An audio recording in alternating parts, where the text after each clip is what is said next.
Iguodala. Iguodala to Curry, back to Iguodala, up for the layup. Oh, blocked by James. Curry, one-on-one. Irving puts it up. It's good. Kyrie Irving from downtown. The three, steps back, crossover, puts up a three. Rebound James. Second. It's over. It's over. Cleveland is a city of champions once again. The Cavaliers are NBA champions. Cleveland! This is for you! What's up, Cleveland? Welcome to this edition of the Block the Shot to Stop, a Cleveland Cavaliers post-game podcast brought to you by the Blue Wire Podcast Network, where we are live after Game 3 of the preseason, which, Kevin, thank God, only means one more, and then it counts. Yeah, no, thankfully. I mean, if you were going to care at all about any preseason game, tonight was the one to care about, but still probably only a little bit. So we're ready. I think we're all ready to get the season going here in about a week. Yeah, absolutely. Hey, a little housekeeping before we get started and we recap tonight's game. I just first want to make sure we give a shout out to, we are kind of learning how to do all the socials right now. Kevin's been putting a lot of work in. It's definitely appreciated. So we have a Facebook page, The Block the Shot to Stop. You can check us out at Twitter at The Block the Stop. We're on Instagram. Is it underscored or is it just Block Shot Stop? I can't remember now. I think it's just same as Facebook. I mirrored them. So the Awesome. block the shot to stop. So give us follows there. And of course, if you're listening to us on Apple, Spotify, Google, I think Amazon is carrying us now as well. Make sure you give us a nice subscription and a review there as well. But now that we got that out of the way, it was dress rehearsal night, as the kids call it, for preseason, where the starters play majority of the game. Tonight, Kevin, we got 3 full quarters from the starters. Well, except for Max Strus, obviously, as he's still going through his injury. Sam Merrill also wasn't active tonight, so Karis LeVert started. And dude, I know they lost, and I know that the starters weren't in there for majority of the game. But I think if we go into the regular season and Kenny Atkinson is getting performances like he got from the core 4 tonight, you're going to feel pretty good most nights about this team. Let's start with Darius Garland. Just was really, really active, not only on the offensive side of the ball, but in the passing lanes. Had 4 steals, had 2 on back-to-back possessions where he got a fast break layup. That was awesome. Donovan Mitchell was definitely ramping up. You could tell Brad Daugherty was really excited about Mitchell during the broadcast and some of the stuff he was doing. Hitting threes and moving the ball. Looked like we talked about on the last show, just those 10 minutes of the game where you had Donovan Mitchell play point guard, you kind of got a glimpse of what that could be. Jared Allen, who has not rested yet in preseason, looked really good again tonight. Looked really good. I've been really happy with Jared Allen's performance so far through 3 games. And of course, Evan Mobley. We obviously know the conversation that everyone's been having about him. I thought another night where he was really solid offensively, and we still saw those defensive Evan Mobley things that we all have grown accustomed to. Blocking shots, had a couple assists. His first half, he was terrific. He had one play where he kind of took Isaiah Stewart to the post by himself and hit a floater over him for an 18-footer.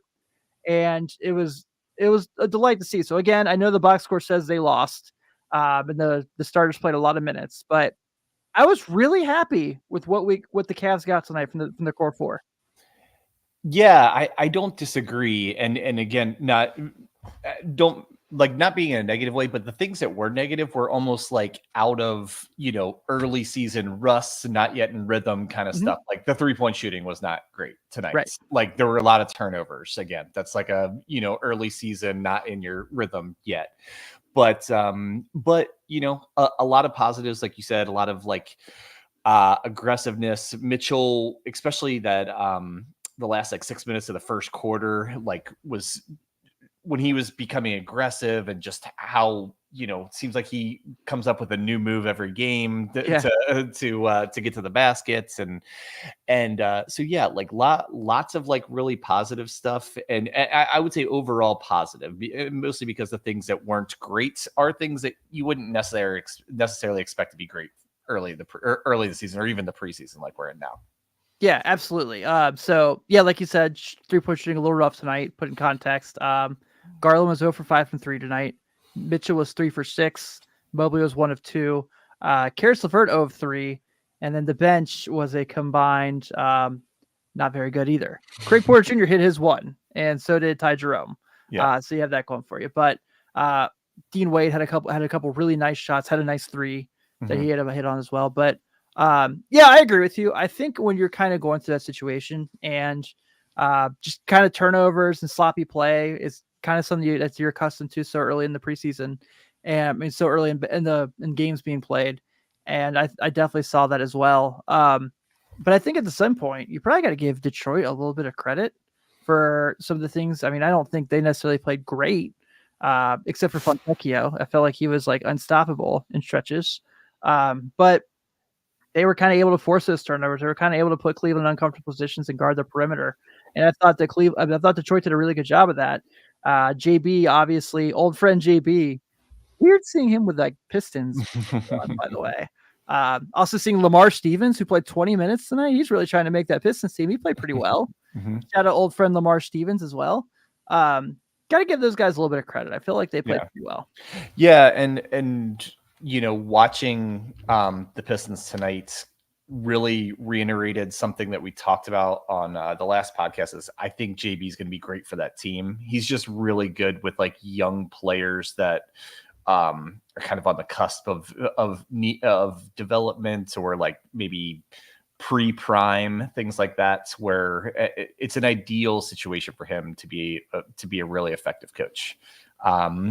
Whereas where Cleveland is right now might not be his like strong suit as a coach. So I think I honestly hope it is kind of a, best for everybody. JB has found a team that he lends to his strength as far as coaching goes. And then Cleveland has now Kenny Atkinson, who I think we all feel really good about being a great fit for the current team. I definitely think you're right there as well. Other things that kind of jumped out, I'm kind of going through some of the stuff I had written down in my notes. I thought that, let's talk about Jared Allen particularly, because I thought they rebounded pretty well tonight, and he led the way with 8 boards himself. 19 points, 8 boards tonight, 7 of 9 from the floor, and hit a couple nice free throws as well. I think that what we're seeing from Jared Allen so far, and I talked about this in the last show. You mentioned, and it was weird. We talked about in the Pacers game, why was he playing when no one else was playing as far as the starters? And I feel like he's getting his legs underneath him. And maybe it's just because he did miss the whole Boston series.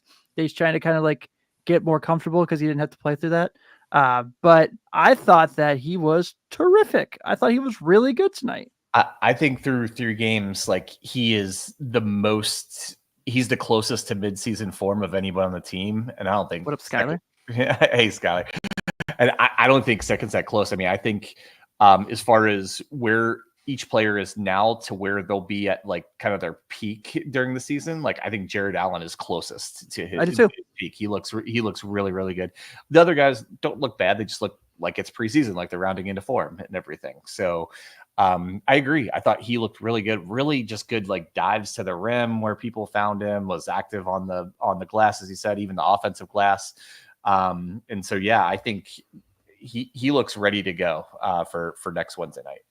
That oop that Mobley threw to him. I was like, is that going to be part of the offense? Because I'm a big fan of that. Yeah. I am like, you'll laugh at me for this. This is total nerd basketball stuff that we're talking right here.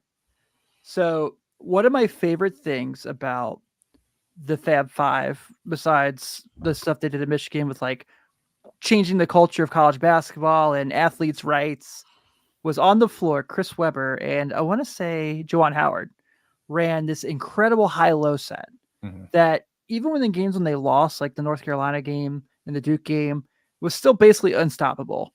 And so if that's what the Cavs are going to do a little bit with Mobley and Alex, I think Mobley's really an underrated passer. And you kind of saw that, but I thought that was awesome. Sabrina Merchant asked Allen at halftime about the play, and she's like, about that alley-oop. He's like, you mean the one that Evan threw to the ceiling? It's like, I'm glad I caught it.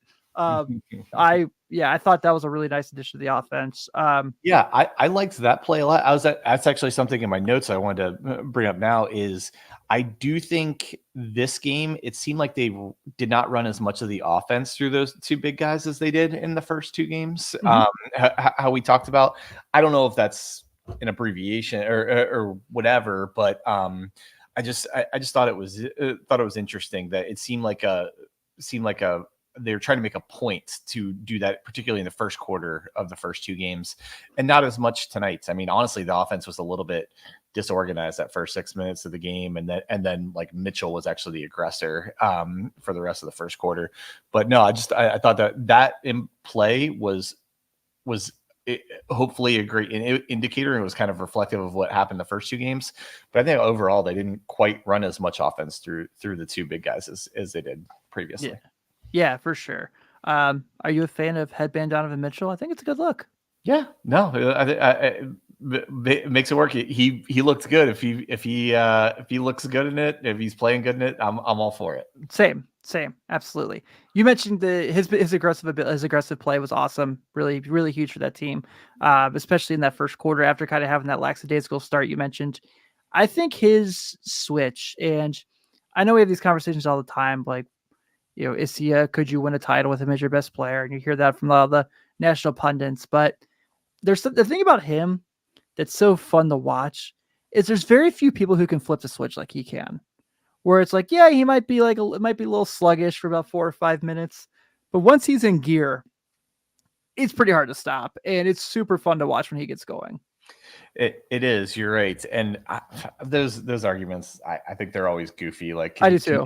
Can you win a championship if he's your best player? Well, tell me who the second best player is, and the third, and the fourth. Right? Yeah. Because that's probably as big an indicator as if he's the number one guy to them winning a championship. So, no, I agree. I think particularly that last 6 minutes of the first quarter, a little bit in the second quarter, you could tell Mitchell's like, I want to get aggressive and get some reps in here, and before I call it a night kind of thing. So kind of picked his spots and look good when he did. He definitely he's as quick as ever and got by anybody that tried to get in front of him. He's dude, he's so freaking fun. And he's might have me break. I have this code where basketball shoes wise, mostly sneaker wise in general, I only wear Nikes. Okay. But his new Adidas shoes that are like modeled to look like Haribo gummy bears, I might have to break code. They look pretty sweet. They look good. Yeah. No, he's like thought it was all positive from Mitchell tonight. I mean, his shooting wasn't the best shooting night or anything, but I thought you saw everything that you would want to see out of him in what's most likely his last preseason game. Yeah, I can't imagine they're going to play Friday in Chicago. I had one or two things that and mostly we're going to talk about the Big Four all season, but to me, kind of some of the things I look at in the preseason are, rotations stuff, what guys might get playing time, and lineups that play together. So I wrote down a couple things. First of all, I took note that LeVert started in Strus's place instead of Okoro. And I like both of those guys on your team. I think Okoro is a better match with the Big Four, to start, because he kind of brings something that those four guys don't, particularly with his size, his ability to guard wings, things like that. And then LeVert is better off the bench, kind of filling in for when a Garland or Mitchell's out of the game. Yeah. But just want to see what you thought about that. Excuse me, I had something in my throat I should have muted myself real quick. I completely agree, and I think that the numbers back that up last year, if I remember correctly. That was the Cavs' best 5-man unit. Yeah, was that group of guys. You mentioned I love LeVert, but I think LeVert is definitely and Skyler talked about this last week as well. LeVert is a come off the bench, get me 3 or 4 threes, get hot, microwave kind of guy. Where Okoro can definitely give you that. Obviously was a really good shooter last year, but also is a really good perimeter defender. Yeah. And, we just sang the praises of Donovan Mitchell. We all love him very much. We're not here talking about how great of a perimeter defender he is by any means. Nor are we going to have that conversation about LeVert. And that's why obviously Mitchell's a significantly better player, but they're kind of redundant of each other being in the same lineup together. And that's again, it's not anything about not wanting LeVert on my team. I would just stagger the minutes differently. And again, it's a preseason game. Coach Atkinson's probably just trying things or whatever. But just something I took note of in the season that I would hope that they would try and honestly, I would kind of want either Strus or Okoro, or if they eventually, develop like Tyson or someone in that can defend wings at all times around the big four and Levert and anybody else that's maybe a little bit more like offensive minded. Yeah, I completely agree. I think that was a really good point. So Tristan Thompson, no minutes tonight. Is he on the chopping block? Is this the end of Tristan Thompson in Cleveland? Should we be concerned? I'm kidding. He's still got a life or two left with the Cavs. He's only like 100 in basketball years, though. Yeah, no. But yeah, it's going to be. I think that's going to be one of the major things this season is how the backcourt minutes get kind of broken up. Obviously, Garland and Mitchell are going to get their 30 plus minutes a night and everything, but you have between Levert, Okoro, Strus, Merrill, they're talking about Ty Jerome getting minutes, Okoro, yeah, I thought he looked pretty good tonight, Jerome. There's probably not going to be enough minutes for everybody. And, eventually there'll be injuries and things like that. But for me in preseason, that's just something I'm looking at. And you could tell everyone's playing a little bit and they're trying to figure it out. But eventually that group of 7 guys is going to be whittled down to 5 that get regular minutes. Right. Yeah. And I think that's kind of Friday's probably for those guys, your best, the guys are going to be kind of trying to put their stamp on the rotation. I thought Ty Jerome tonight looked really solid. Kind of curious your thoughts there as well. 8 points, 4 assists, a steal, and was super aggressive. Yeah, and he was. I think that's where I really love when he facilitates the offense. I think he's really good at that. And he is your stereotypical Tony Bennett, Virginia point guard. But seeing him just kind of attack and get to the rim, draw fouls tonight. So he had 4 foul shots in his, abbreviated time playing. I really, really liked what they got from him in his 15 minutes. Yeah, Ty Jerome's a guy there's a lot of guys I wonder about, why haven't they carved out a niche as an 8th or 9th man regularly on teams. It's interesting where guys like Ty Jerome don't, but then other guys who you think is pretty equal talent, equal contributor, they do kind of carve out those regular minutes. That being said, I do I like Ty Jerome a lot. I do think it's a tough team for him to find minutes on. If I do too. Healthy. Yeah. So it'll be interesting. It'll really be about for him. Health, obviously, and what do they want to do about backup point guard? Do they want Mitchell to play some backup point guard, or anyone else play point guard, or if they strictly just want someone that relieves Garland for 15 minutes a game? That's one thing. Jerome, all those other guys I mentioned aren't pure point guards besides Ty Jerome, so that may give him a little bit of advantage to get some regular rotation minutes. Yeah, I definitely agree. I just want to point out a couple more guys before we wrap up the game tonight. Dean Wade, we talked about, I think is really kind of a guy who's really carved a niche out as a 2-way 3-and-D guy for them. I liked his game a lot. I just like his ability to rebound. I think that's a super underrated thing about him. He's a really good shooter, as we know. But it's not often you see guys who can shoot that well and rebound that well. And from his stature. And then your boy Georges Niang, 3 boards tonight. Watch out. Yeah. We'll look at the shooting numbers, but the boards. It's interesting, and I know it's a very deceiving stat, but Dean Wade plus 20 tonight in a game that they lose by 16. Ty Jerome was the only other one in double digits positive. Darius Garland was a minus 23, but had 6 steals. Yeah, well, it was him and Mobley were both, because they came out 6 minutes into the first quarter when they were down 14 and then immediately went on the run. So I noticed that too, at both of them. But their plus minuses look very off from Jared Allen's and Mitchell's. But yeah, no, I think Dean Wade's going to have a regular spot in this rotation for sure. But like you said, the size, the shooting ability, the fact that he is just solid all the way around. He's not going to hurt you and can just I see him being a regular, regular second team guy, probably averaging 15-ish, maybe a little more minutes a game regularly, and they're going to need him on this team. For sure. He could end up playing a major role throughout the season. And the last guy I want to mention, if you have anyone else you want to throw out there, by all means. I know you remember this guy from your old days of rooting for the Bearcats in the American Athletic Conference, the old Wichita State, Craig Porter Jr. Mm-hmm. I know he's not really probably going to jump the guys ahead of him at any point in the depth chart, but I really like his game. And I thought last year he was on a two-way with the Cavs. He looked really good in stretches when he was playing there. And then I thought that tonight he had another really good game. He played the whole fourth quarter. So of course at that point the Pistons are up, but I feel like every time I watch him play, he does something where you go, okay, yeah, that guy can stick in the league.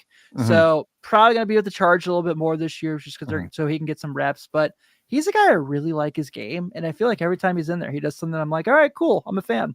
He has like solid backup guard 10-year career written all over him. Yeah. I think. Probably has to, like a lot of young guys, has to improve his shooting a little bit. And, but he's got otherwise, he's only 6'2", but he has ideal size, very athletic, good on the defensive end, does a lot of little things. And yeah, I think, I think he could be a contributor at some point this season for sure. Yeah, I did too. All right. Anything else you want to touch on before we start talking about Friday? Not so much. I mean, the only thing I was thinking about was Kenny Atkinson and what kind of from his eyes, and he was thinking, and that's a lot, especially with it being a new coach on we've talked about a very team with that is basically the same as last year, lots of continuity, and a new coach. I just kind of wondered, what where his head is at, because they brought him in because he's not going to coach a team the exact same way, right, as JB did last year. So he's really the only one I'm thinking about. Like I'm kind of wondering like what's going on in his head, because I think he probably likes maybe a couple of these guys for more rotation minutes than we're really thinking right now. And I've kind of just been playing Coach Atkinson in my head and seeing like who that might be. I've been playing with the Cavs a lot on 2K to try to get a feel. Okay. I don't know if I can get a feel, man, because I feel like after, like, if you look at the box score tonight, let's say Max Strus is in the lineup. Mm-hmm. After about the Georges Niang minutes, is that the cutoff? Because he's been pretty open about 10 men. Mm-hmm. But I'm like, man, there's some really good players there. You're gonna be able to cut and miss some minutes from in that circumstance. Yeah, for sure. So yeah, I'm just kind of interested, and it's something, like I said, we'll start finding out in a week. But I think we have a pretty good idea who the rotation's going to be, but I think there's going to be a couple surprises, or even guys that we think will be in the rotation will be getting more or less minutes than we thought. It's that's really the most interesting thing right now, because like I said, you're not going to learn much about the Big Four. The Big Four, they're four best players, and we're going to talk about them all year. So I was just kind of looking at other kind of little things surrounding them this preseason. Yeah, man, absolutely. So now we turn the page to the final preseason game on Friday in, I guess, sort of, kind of your neck of the woods. Is it? We're getting there. It will be my neck of the woods. Will be your neck of the woods. Okay, that's the fair way to put it. So a trip to the United Center. Kevin can attest to this for those who haven't been. One of the coolest arenas in the world. Mm-hmm. I love the United Center. I grew up a Chicago Bulls fan before I came here, so I can say this. But I had enough of rooting for teams with bad ownership and like teams that wanted to win. So became a Cavs fan. You can make fun of me all you want. It's the truth. But they go to Chicago this week, and I imagine, like we said, you're not going to see the starters much. I joked about Tristan Thompson not playing tonight. I assume he probably plays a good amount Friday, probably about 15 minutes or so. And then you're going to see a lot of guys kind of fighting for that extra time, because for those two-way guys, and also those kind of back up those guys, you have a month before the G League season starts. Mm-hmm. So this is your chance to kind of stick with the NBA team for a little bit. I'm really genuinely curious, because in the games where the stars have played a lot, Jalen Tyson has not played much at all. Like tonight, he played the full fourth quarter. And then last week against the Pacers, he played a lot. I think he played 25 to 26 minutes. So I have a feeling he's going to play a lot in this game to kind of get his legs underneath him before he's not playing as much when the season starts. But is there anything particular in a game like that where it's just like, whatever, let's get through it and get to Toronto on Wednesday? Is there anything particular you're kind of looking at from a game like this? I mean, first thing would be, are they going to surprise us with like one of the random starters playing all the other ones? Yeah, like they did with Allen last game. But other than that, not really. Just I mean, the biggest thing would be kind of looking at these guys who are going to be second unit guys, or maybe even towards the end of the bench guys, out of the rotation guys, and like what complementary skills do they display to the starters, and particularly to the big four? Or like, the biggest question mark in this team is like wing defense. Like it's a wings league. Like a lot of the best players are wings. The Cavs are very much an anomaly that their best players are big guys and small guards. Right. So like, can someone fill that role and like be a really good defender of other teams, like best wing? Can they be the 3-and-D type guys? Can they be a lot of like a lot of good cutters playing off of like Mitchell and Garland's penetration, things like that? So I think that's the biggest thing I look for, instead of one particular player, like all the players, which of them possess a complementary skill to the guys who are going to be, get the bulk of the minutes once the games get real. Yeah, I agree. I think this is just kind of for those guys who are going to be contributors, stay healthy. And that's all you really care about. Just get through it and get ready to be in Toronto on Wednesday. I am curious to see. So non-Cavs related news, Lonzo Ball played tonight. And that's awesome. That's so cool. I'm so happy for him, man, for everything that dude's gone through. Obviously, I'm a huge Lonzo Ball fan, so I would be cool if he played Friday night. I would be, just kind of keep getting his legs underneath him. That'd be great. So cool for him. I was just looking up. He played 15 minutes. Tonight. Yeah, I didn't see any of it, but no, definitely good for him. Like a lot of perseverance to come back from a 2-year injury and frankly, a surgery that not many professional athletes have had and tried to come back from, with a knee cartilage replacement. So I'm like you said, I'll be rooting for him as well. Yeah. So just so everyone knows, we will be back Friday after the post game show. After the game, it'll be Skylar and I. And then before we get to Wednesday for the season opener in Toronto, Kevin, Skylar, and myself are going to be live on Monday night, and we're going to do our full-on Cavs season preview show. At that point, we'll know who made the roster and who didn't, so we can kind of go from there. We're going to discuss a lot of different things. We're going to discuss our favorite bets on the season for the Cavs, what we realistically want to see from the team this year, bold predictions, you name it. This episode's going to have it. So it won't be a game show. That's not the right word for it. It won't be a post-game podcast. It'll just be our season preview before we get into the 82 games. Hopefully, we imagine more like 92 or more stretch. Things go the way we all think it's going to go. So we're very excited. We're really happy that you guys are on this journey with us. So keep tuning in. I mentioned all the places already at the beginning of the show where you can find us if you don't already. We're definitely appreciative. We know this is going to be a lot of fun this year. I cannot wait. So Kevin, thanks for hanging out tonight. I definitely appreciate it, man. We'll go ahead and get out of here. Everyone have a good one, and we'll see you on Friday night.